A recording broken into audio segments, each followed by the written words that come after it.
Hello, and welcome back to Damsels in Distress, Demons and Daughters, episode 71.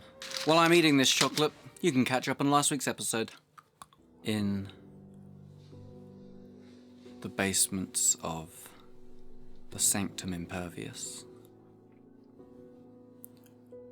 we find ourselves in the baths. Out of this plug hole, oh God, you see a dark nose.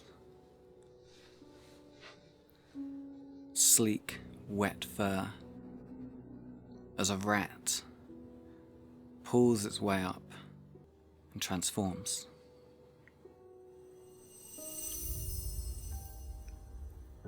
Leaving behind a 4'3", very wet, older lady down the corridor. And precisely to the room where Frederick Penhallow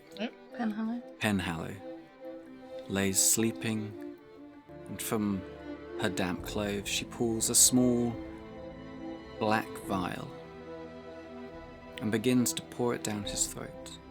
What's that? Duna dropped it off. Said we'd know what to do with it. Oh. But... was there only one? One's probably all you'll need for the Viscount. He's awake. What? And not happy. Rosalind drops the stone. What? Ting ting ting. What happened? He's awake. What? Then you are racing through the streets of London via some sort of carriage. Harold and Frederick in a room somewhere off, screaming and shouting at each other. I'm heading to that room. You have to understand, things are different now. Frederick,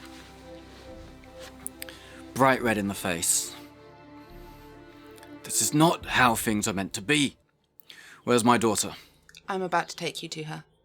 Come on. Mind your manners when you speak to me like that. I will not. You do not deserve it. Follow me. Excuse me, young lady. So as you're walking away, you can still hear the conversation because the door is open. You'll catch up. We've still got a job to do. And we must do it to the best of our abilities, whatever those abilities are, whoever they come from. Because this is the end, my friend. So grow up. Agatha Pentecost. Hello. While you're waiting around in the Velvet Masquerade, with your plans with Diamond seemingly put on hold for now, she awaits your pleasure at your request. Before they get there, there's definitely a moment where I just... Agatha, hide that. Put that away. The breasts? The vial. Well, and I would have if me and Diamond were about to head out, I would have grabbed my bag with me, so I just grab it. Mm-hmm. Right. And I think I end up pacing by the front door.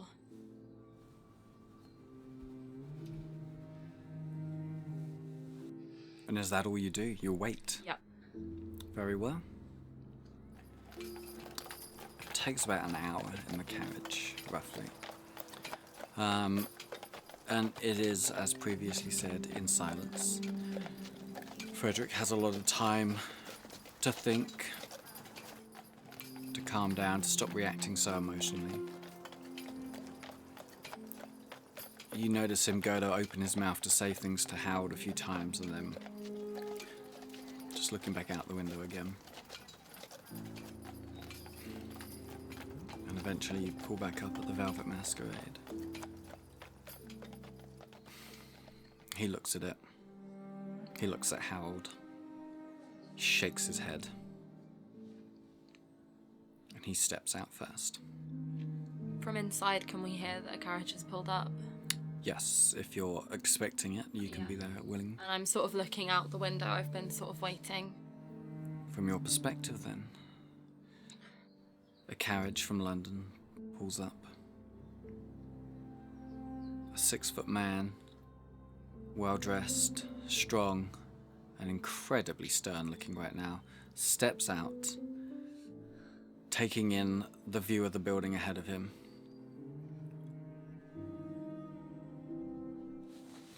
Pulls down his jacket a little and starts marching towards the door. I make sure I get to the door first, which I can do because I have a faster speed than You dart around him. Just as he's about to knock, you're in front of him. Rosalind, is there something you want me to do, or...? Just give us time and space if you can. Alright. And Rosalind is stood in front of the door with a similar posture to her father, looking the way she looks when she knows they're going into a fight.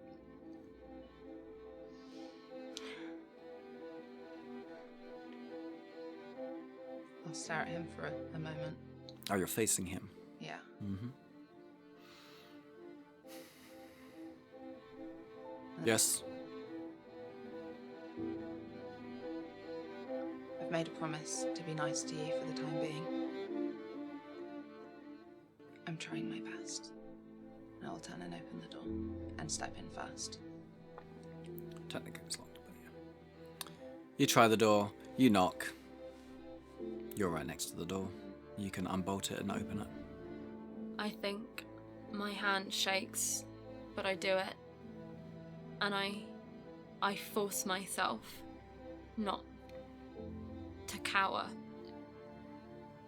And I open the door.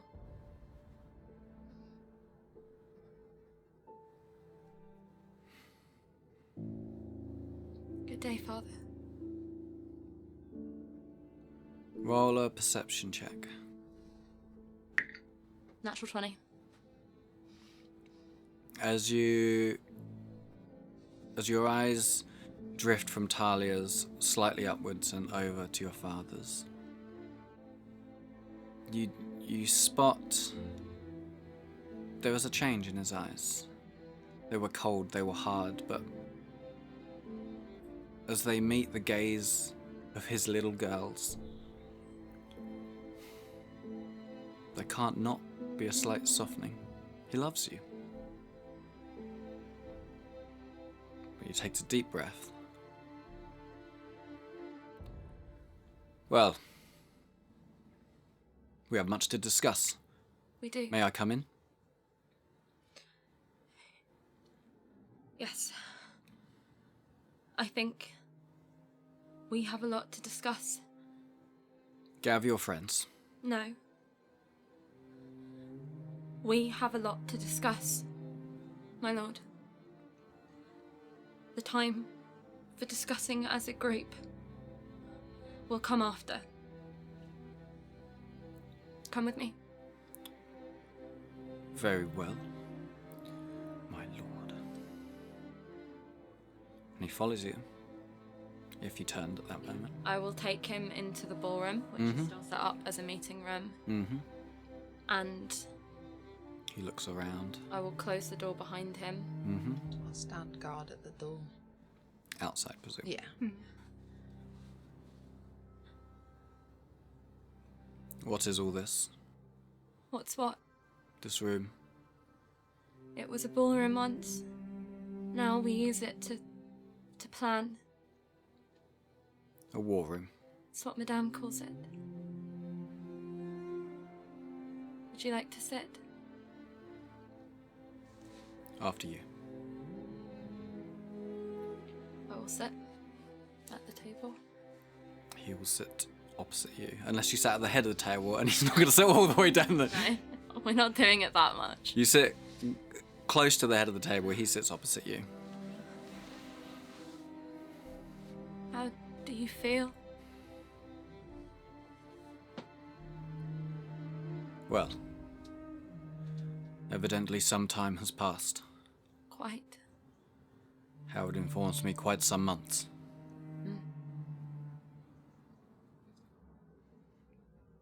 I am not at my full strength. You don't remember anything that happened?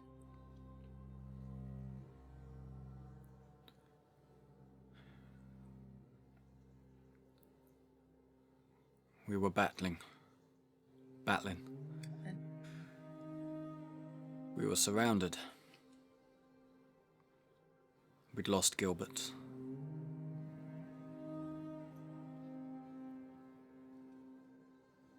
My last thoughts were that we had been betrayed. And you don't remember anything of the last months? I presume Mr. Pentecost has told you where you were? What happened to you? Yes, it would explain the bruises, the scars, the cuts, the weakness I feel.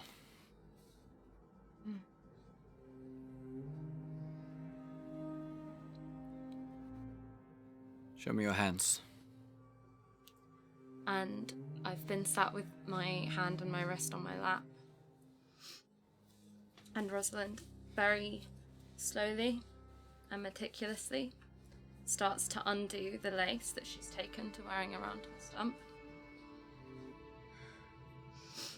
Very calmly, actually, removing the beautiful cover that she was taught to put over everything bad. And I will lay them both on the table. He told you that too, did he? I'll allow your natural 20 to roll over. And you see moisture in his eyes. He somehow manages to pull it back. It's a great gentlemanly feat. Hello, skill. I will kill him for you. No, Papa, you won't. Things are complicated.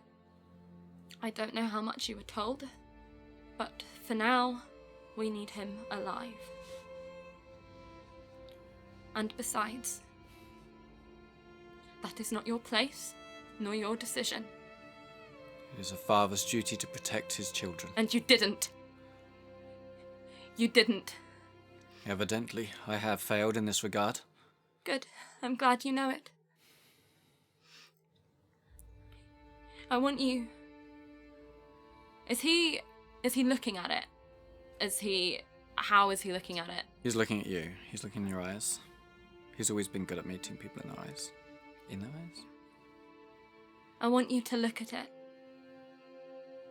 I want you to look at what has been done to me in your name.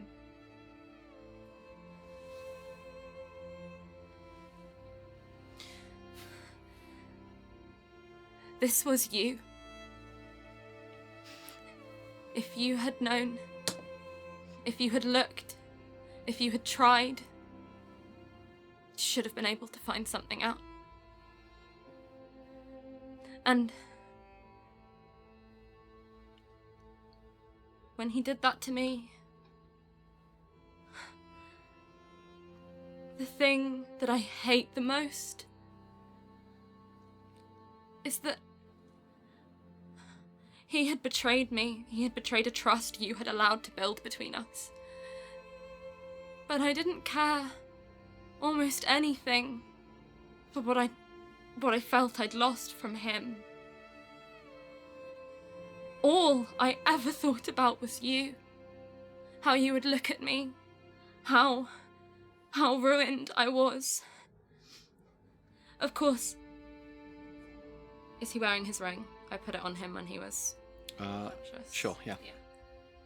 You have that back now. I had that. That's why this was done. I'm sure you know that now.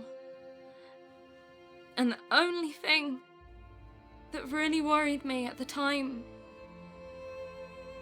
was you, and how I'd let you down, how I'd betrayed you. A man, twice my age, cornered me in a back alley of London, and he cut my hand off because of you. And all I cared about was how you would look at me. All I did was hate myself for what I felt I had done to you. And I will never feel that again. That score is settled. There is nothing you can do that will make that better. I will take care of him one day, in whatever way I do. That is our business. But I'm glad you know that you should have done better. Because you should have. And I will put my hands back where they were. He takes off the ring, puts it in the palm of his hand. I would have apologized a long time ago. I would have apologized for taking that. But I'm not sorry. I'm sorry for why I did it. I'm sorry that I was in a position where I felt I had to risk and ruin everything for you. But I'm not sorry I did it. Because I think we both know that Archibald failed, and Edwin failed to try. And it is me, of your 3 children, who have come close to achieving anything. And so I'm not sorry for that. I'm not sorry anymore. I'm not sorry that I was born a girl. I'm not sorry that I'm too soft and weak and that I cry all the time. I'm not sorry about that anymore. I'm not sorry for the things that I used to hide.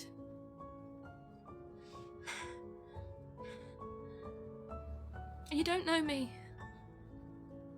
My lord, you never did. All I wanted was to please you. And so I never really became a person properly.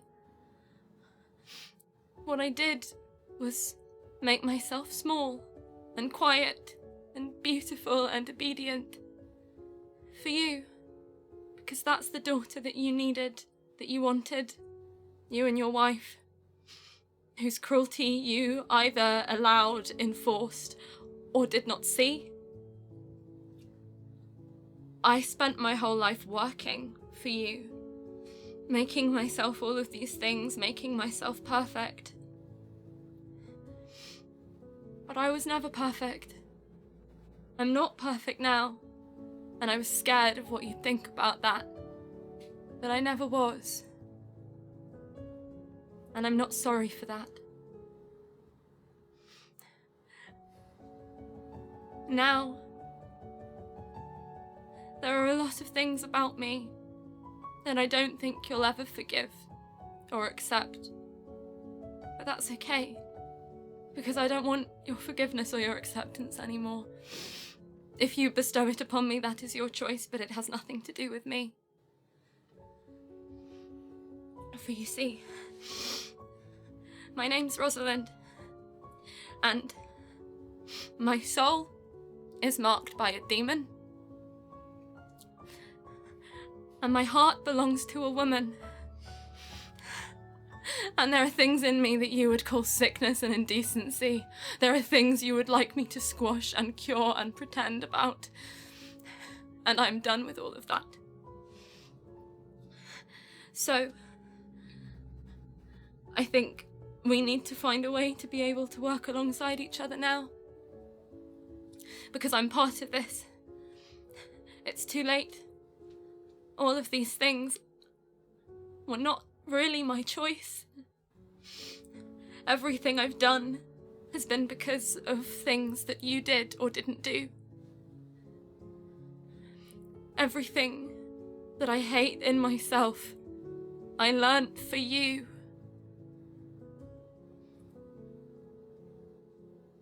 But that has nothing to do with anything important now. Roll persuasion with advantage. That is an 18.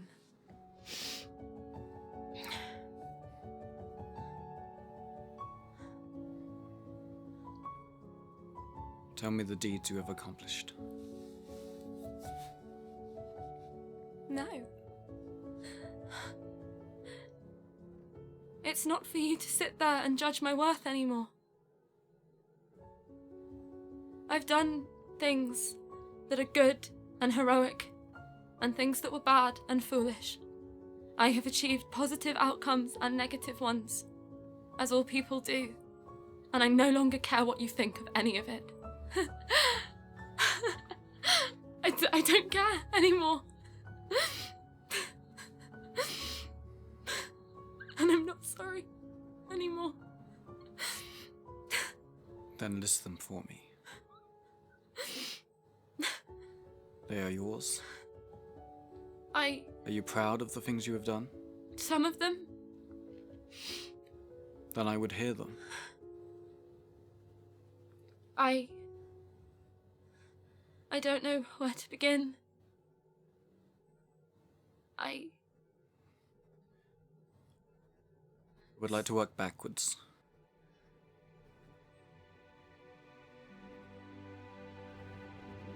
You fought a gold hog.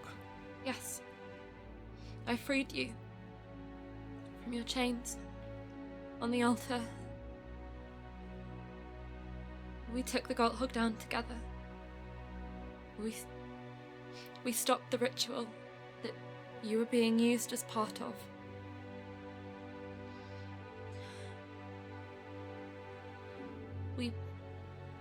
We fought Dr. Monroe. We fought John Newman multiple occasions. I burnt down Almax. Well, I didn't, but I did not stop that happening. I have done... Certainly be the talk of the town. Oh yes, I believe the town thinks I'm dead. It was my engagement party. You would have been so proud. I made a perfect engagement. To the Viscount, who destroyed me. I did that myself to save your son.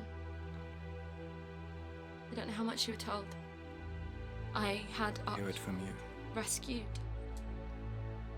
He had been imprisoned. I suppose the Viscount thought that he knew of your whereabouts and your powers. And of course he knew nothing, because you'd told us nothing. And Archibald was not the one who searched or found anything.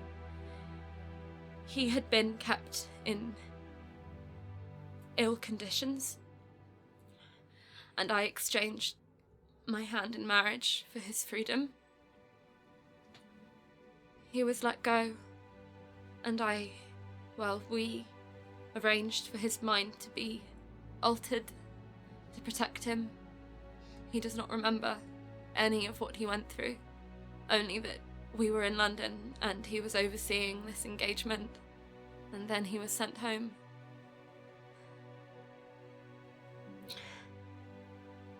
Before that, I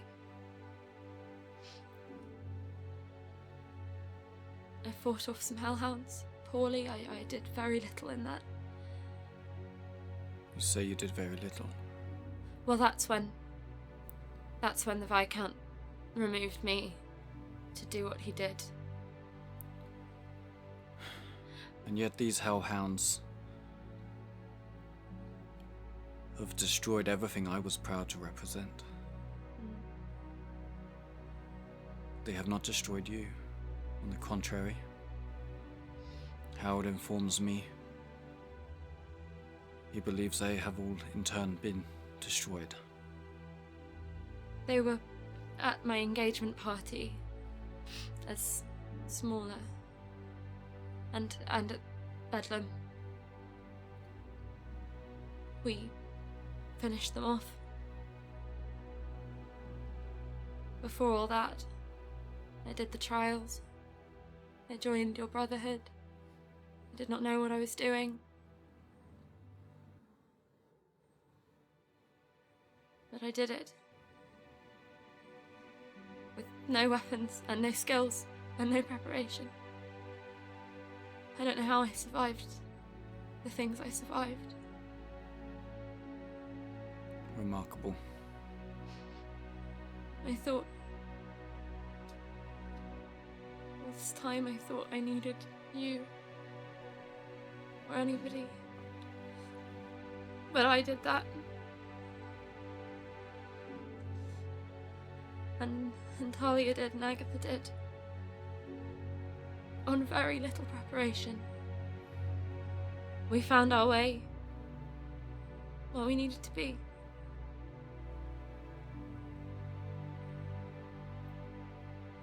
You're Very well. impressed. I am. It's all I ever wanted. I used to dream about you saying that to me. I used to dream about it. That's why I came here. In the beginning. I thought this might be my chance to show you that I could be more than a decoration, that I could be as much of a person as Archie or Edwin. I thought that maybe, even if it killed me, in my last moments you would look at me and you would say something like that and it would make it all worth it. I did everything that I thought you'd want. And what I've realised is I don't really want anything to do with you at all. I did this myself. That's what I've come to realise. And you and I will find a way to work together. Because I know if there's anything we have in common, it's that we want to save things. We want to protect the world. That's what you want, isn't it? We have a duty. We have powers, clearly, that you understand now. I need not explain them. With that power is duty. It's duty, yes, but I don't want it because it's duty. I want it because it's right. Precisely. Very well.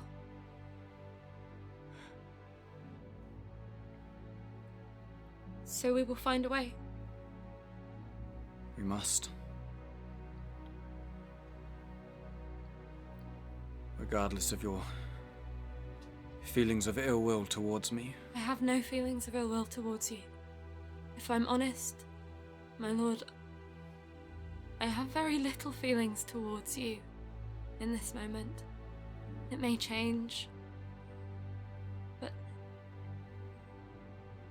I knew you as little as you knew me.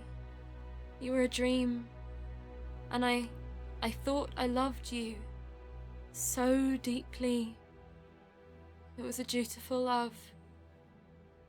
But I loved you, not as I now see a father ought to be loved. I loved you and I feared you like a god. And I'm done with gods now. That's all. Roll another persuasion check. Not with advantage, I presume. 19.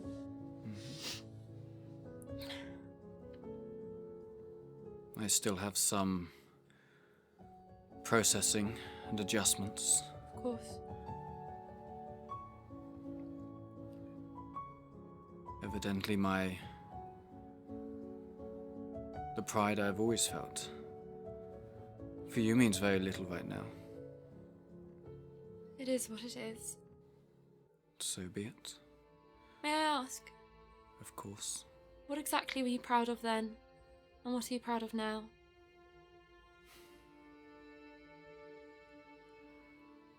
I felt your pride at times because I was beautiful and I knew what to say. Yes, I fear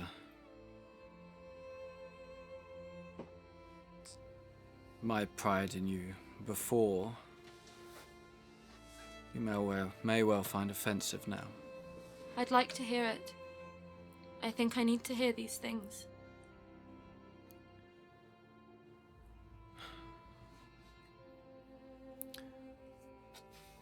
You were my third child. First, my eldest, a boy, as has always been the case in our family. Then Edwin.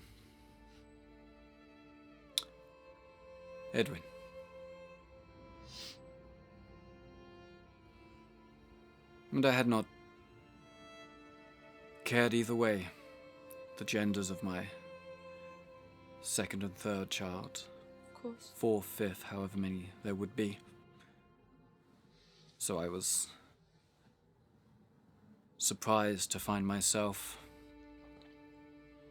overjoyed to hear that our family would have a little girl to run around our ancient, proud hallways,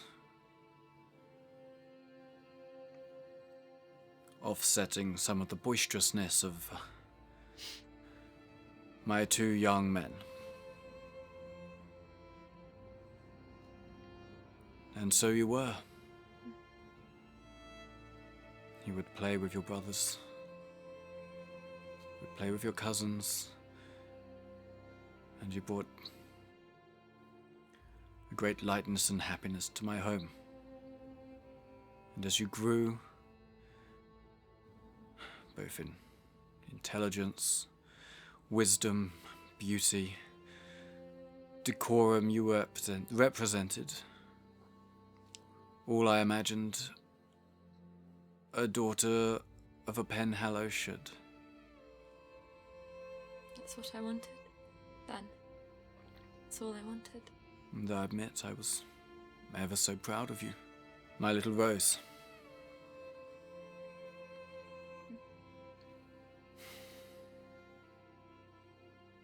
I awoke at 3 a.m. to a very different world. Quite. And I will admit I lost my temper. Of course.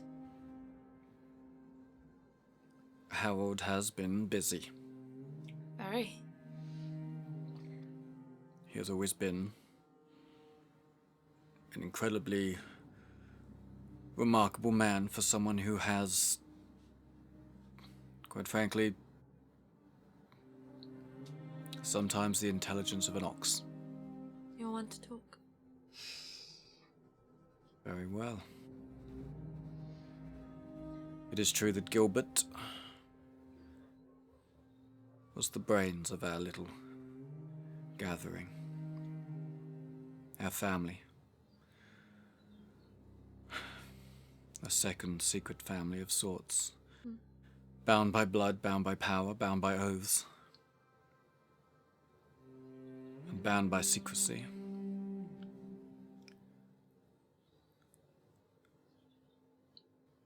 And I have been used to a position of power and decision-making that evidently has been stripped from me from the last few months. And I awoke into a world where that power no longer exists. Everything, everyone, I held close in the Brotherhood, minus Harold, is now gone. And I am so deeply sorry for that tragedy. But Gilbert is not gone. Gilbert is in hell, as we might colloquially put it. Taya has spoken to him when she was banished briefly. He said that you would know what to do. He said you would know how to get to him or something, and now I stand by what I have said. I am beyond believing blindly in you. But if there's anything, that would be helpful.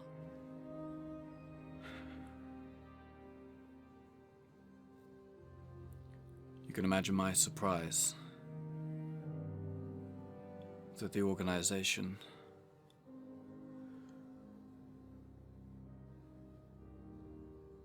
exists still in a form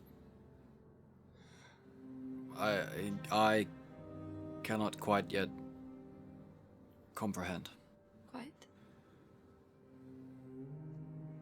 Howard and I were in agreement for as long as I can remember. Yet now he too is different and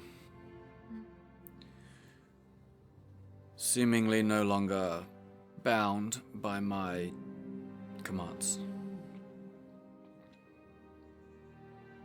He insists the world is different now, that we have started again. We have. The rules that we bound ourselves to destroyed us. Have killed many, caused pain to others. Evidently destroyed our families.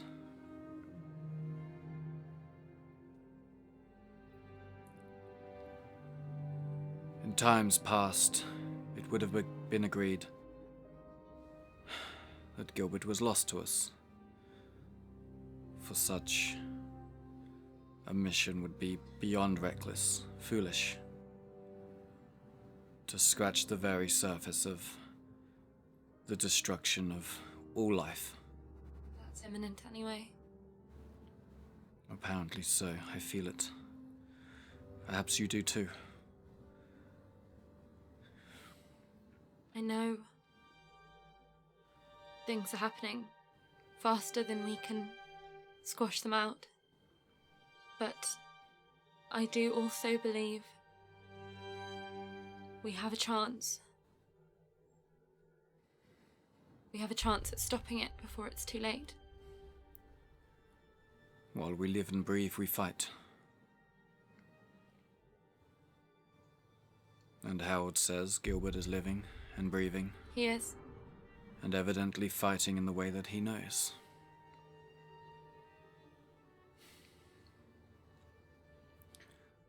There are ways we can cross the barriers. Foolhardy, foolish ways that will probably see us all killed. Well, leaving the world undefended. We needn't all go.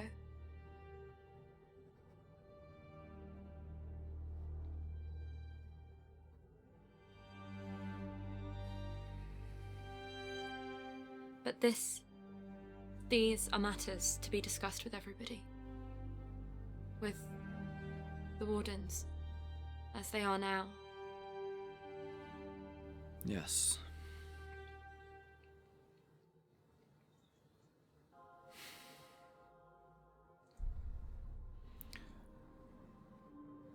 Have you thought about them at home? They've been so worried for so long about you. I am keen to return. If you are ready. But for return we must. Not need to remain here to fight. This is where everything bad is happening.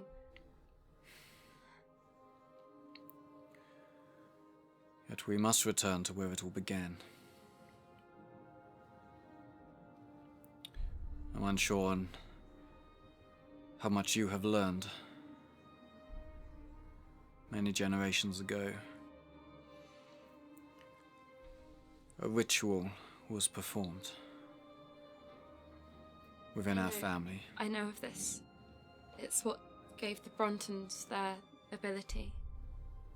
And allowed us to access ours. Yes.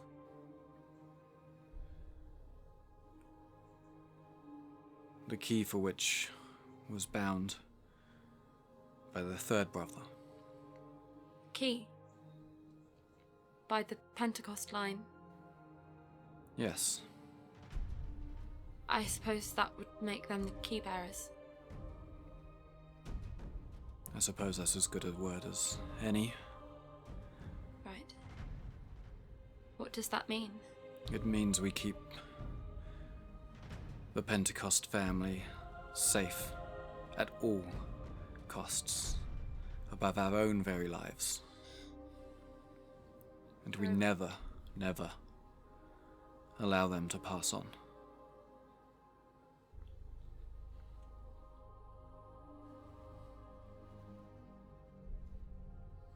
Are you going to tell me why?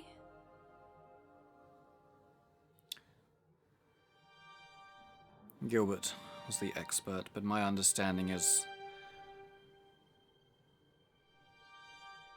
the ritual was bound by blood and souls, both in this world and the other. Then that bind persists through the generations to allow us to access what we can.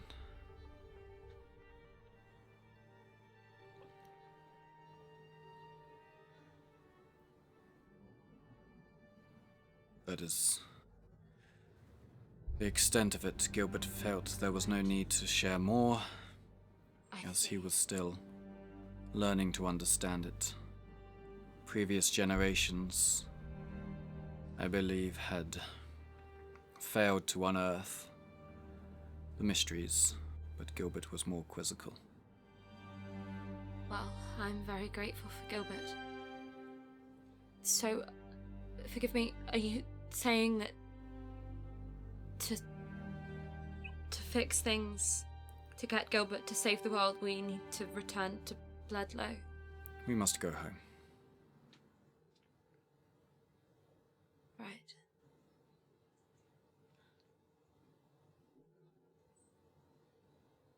Very well. Shall we inform the others? Yes. Talia? He calls through the door. I'll open the door. Fetch the others. All of them. We need to meet. There's a lot to discuss. I think we know how we're moving forwards. Fetch everyone. Alright. Thank you. Now I'll go and gather everyone. Mm-hmm. And so, one by one, you all enter the room, take seats. What does Frederick's face do when Madam and Richard and Diamond come in? He stares at them. Sure, make another perception check. Can I also? Feel free. 10, mid. 12. Yeah, I got 10 as well. Rubbish. He's studying them intently.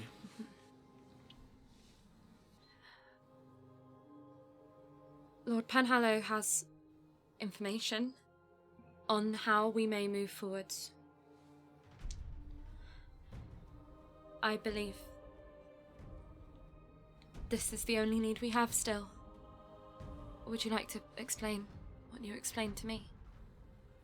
He sort of takes in the table as he now looks at what is the Brotherhood.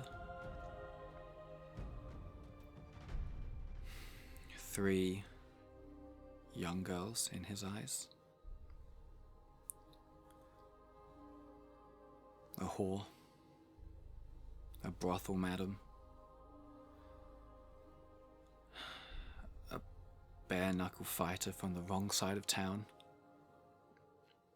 His friend and brother. His nephew. His daughter. Well,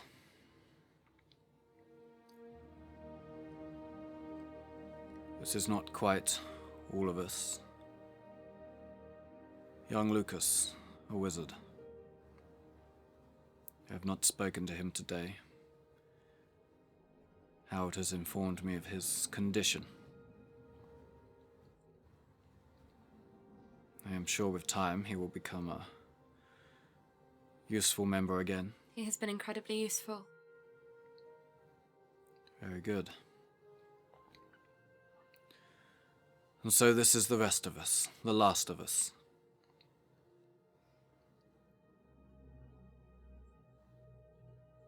I am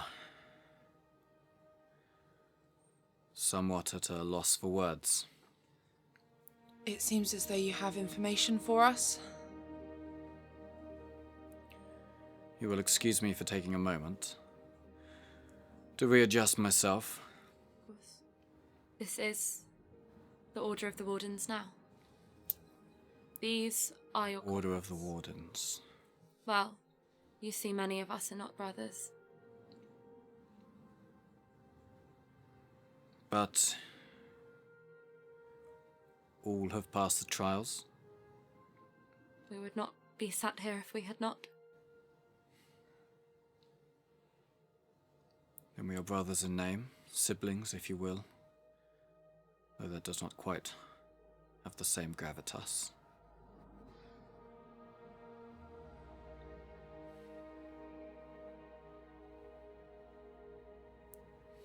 There are oaths we swore to put duty above all else. Our families, our lives, our desires, our needs, our wants, our comforts.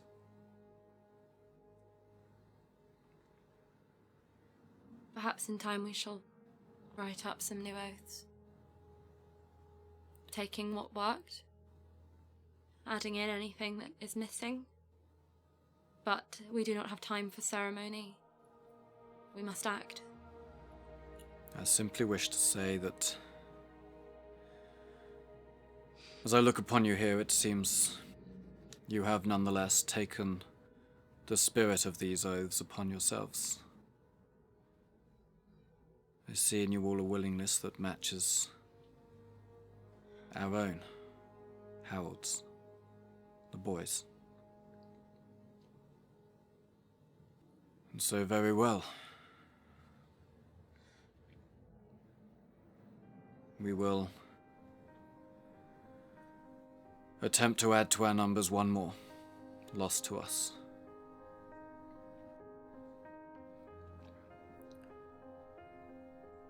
It may well be that by adding that number, we will in fact reduce it. If not by a handful, by all of us, and in turn the very world. Do you understand this? The very risk that Gilbert has evidently felt is either necessary or possible. He is bound by our rules. And I have no doubt that if he felt his death was the best option, he would have informed you so. He does not lie. He may bend truths to hide our secrets, but the man is incapable of a mistruth. What were his exact words?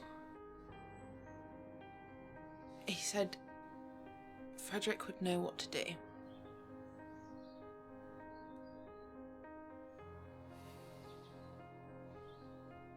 I trust Gilbert.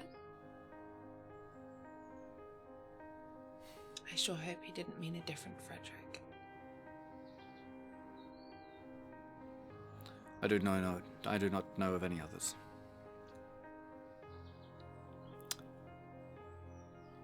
He's standing up at this point, if that wasn't already clear. I don't know if I said or not. He puts his hand on the chair at the head of the table.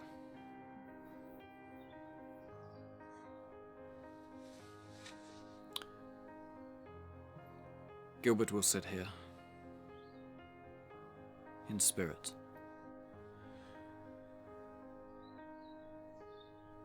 And we will follow his command.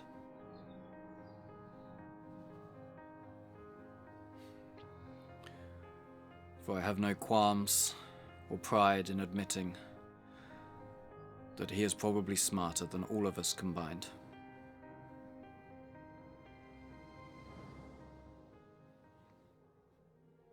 So pack your things and we will return to Bledlow. Apparently that's where it all began. The ritual that gave us all what we are. The ritual that I believe made the Pentecost line the bearers of some key. It happened in Bledlow. And so that's where we have to go. Of course it happened in Bledlow. And we need the Viscount. Of course. Why? Regardless of what happens with our plans, I do not like it, but the gate will not fall if he ascends the throne. Continue.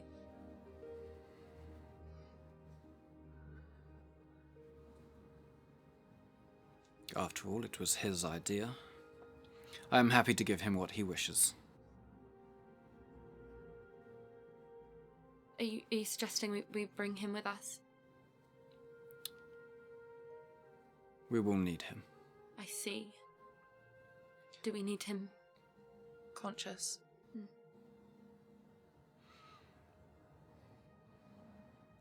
I would like him conscious. I believe you would too. Ask what you would like. I asked if we need him conscious. I think my daughter does. What are we doing with him? He wants a ritual. Indeed, he ought to be conscious. Seems only fair. I can take care of that.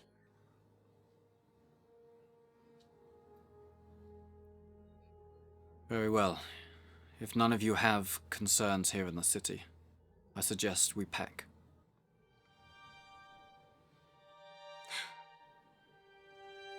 I'll sort of look to everyone else. Specifically the two of you and the three from the Velvet Masquerade, because it feels... The energy in this room feels so strange to Rosalind, because her father is here, but there are more people looking to her than to him. And when he's been talking about this new order and how different things are, despite how hard and horrible everything is, all she feels is pride in these people who have become her real family and her order. And so she sort of makes eye contact with everyone to check. Is everybody willing and open to this plan? It is the only thing akin to a plan that we have.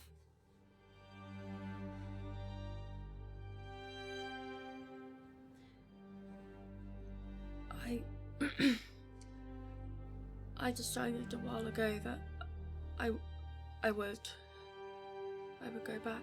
We will do anything we can to make it easier for you. For all of us. All of us. I promise. We will do what we need to do, and anything else is people's choices. But whoever would like to be involved and present ought to be.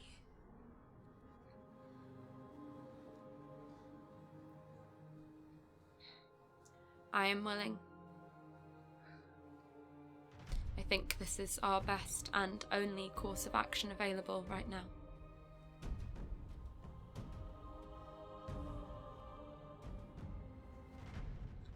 All right. we telling? What's the story?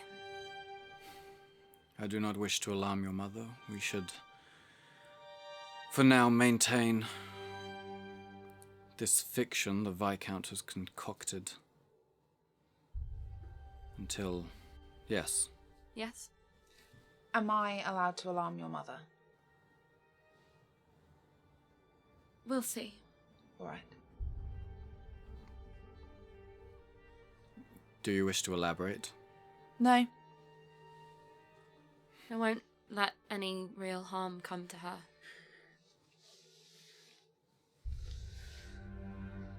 I don't wish to see her harmed. I don't wish to see her harmed by secrecy and lies either.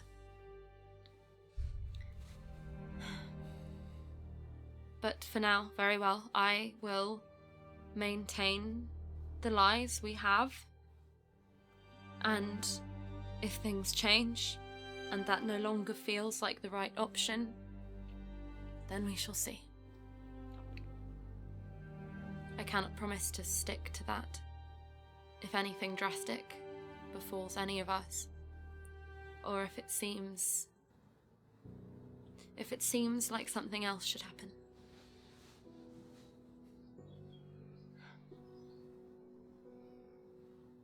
I suppose I ought to go and wake my fiancé. We could wait until we're in Bloodlow. Perhaps. So... I don't like the sound of his voice. Well, quite.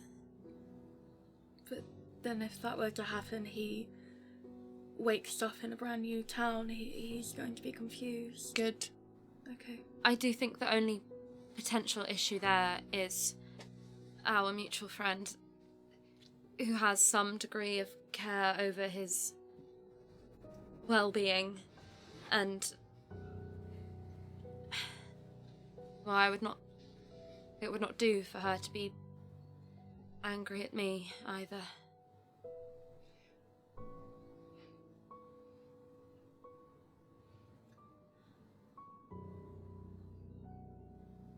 Perhaps I will.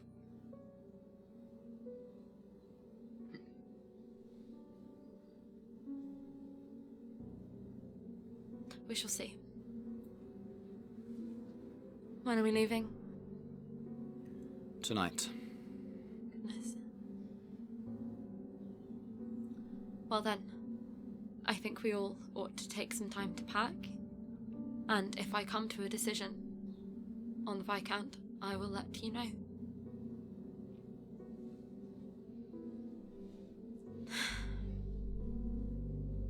Very well. Shall we then? The meeting breaks. You all head to various places to pack their belongings. Before I go pack, I will have passed Rosalind the vial just so you can then choose Thank you. as and when to do it. Who's returning to Sanctum? Yeah. Frederick's going. That's where all his stuff is. You can hitch a ride. Yeah. I'll go back to just to grab any supplies, like any extra weapons. Bullets. Sorry. Bullets. Yeah. And I'm sure like other people would like. Yeah, so I'll just like. I think before you go, I'll have told you to bring me some diamonds if there's any left. Well, yeah, that's what I was thinking. Like supplies, like to get That's stuff for the spells. component I need for Revivify. Yeah. I'll be on errand duty before I start. You have like a list from me and Madam, I think, of Yeah. components. Yeah. So the 3 remaining members of the Brotherhood, yourself, Diamond heads off. You're staying? You look at me.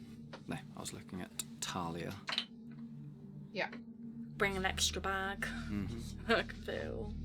You head back to the Sanctum. You enter the main hallway. The main hall. You find Lucas in the main hallway, surrounded by numerous sheets of paper, some torn out, some open books, some scrolls, rolled information, tears rolling down his cheeks, his dog's head laying peacefully in his lap.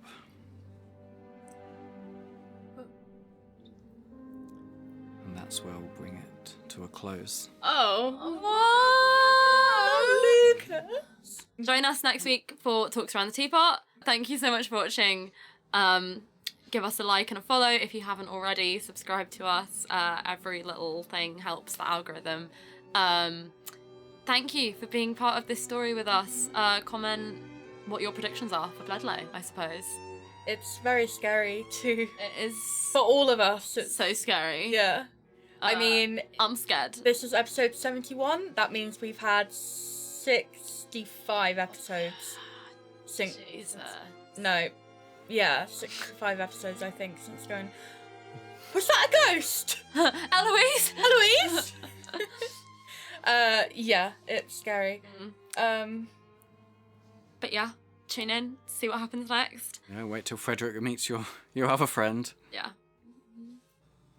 Bye!